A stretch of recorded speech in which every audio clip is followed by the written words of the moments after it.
ഒന്ന് ദിനവൃത്താന്തം 20-ാം അധ്യായം. പിറ്റേ ആണ്ടിൽ രാജാക്കന്മാർ യുദ്ധത്തിന് പുറപ്പെടുന്ന കാലത്ത് യോവാബ് സൈന്യബലത്തോടെ പുറപ്പെട്ട് അമ്മോന്യരുടെ ദേശത്തെ ശൂന്യമാക്കിയിട്ട് ചെന്ന് രബ്ബായെ വളഞ്ഞു.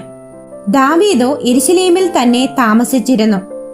യോവാബ് രബ്ബായെ പിടിച്ച് നശിപ്പിച്ചു. ദാവീദ് അവരുടെ രാജാവിന്റെ കിരീടം അവന്റെ തലയിൽ നിന്ന് എടുത്തു. അതിന്റെ തൂക്കം 1 താലന്ത് പൊന്ന് എന്ന് കണ്ടു. അതിൽ രത്നങ്ങളും പതിച്ചിരുന്നു. അത് ദാവീദിന്റെ തലയിൽ വെച്ചു. അവൻ ആ പട്ടണത്തിൽ നിന്ന് അനവധി കൊള്ളയും കൊണ്ടുപോന്നു. അവൻ അതിലെ ജനത്തെ പുറത്തു കൊണ്ടുവന്ന് ഈർച്ചവാളിനും മെതിവണ്ടിക്കും കോടാലിക്കും ആക്കി. ഇങ്ങനെ ദാവീദ് അമ്മോന്യരുടെ എല്ലാ പട്ടണങ്ങളോടും ചെയ്തു. പിന്നെ ദാവീദും സകല ജനവും യെരൂശലേമിലേക്ക് മടങ്ങിപ്പോന്നു. അതിന്റെ ശേഷം ഗേസരിൽ വെച്ച് ഫെലിസ്ത്യരോട് യുദ്ധമുണ്ടായി. ആ സമയത്ത് ഹൂശാത്യനായ സിബ്ബഗായി മല്ലന്മാരുടെ മക്കളിൽ ഒരുത്തനായ സിപ്പായിയെ വെട്ടിക്കൊന്നു. പിന്നെ അവർ കീഴടങ്ങി.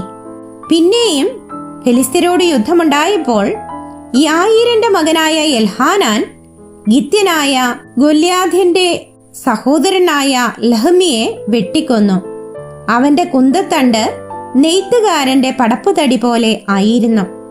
വീണ്ടും ഗത്തിൽ വെച്ച് യുദ്ധമുണ്ടായി. അവിടെ ദീർഘകായനായ ഒരു മനുഷ്യനുണ്ടായിരുന്നു.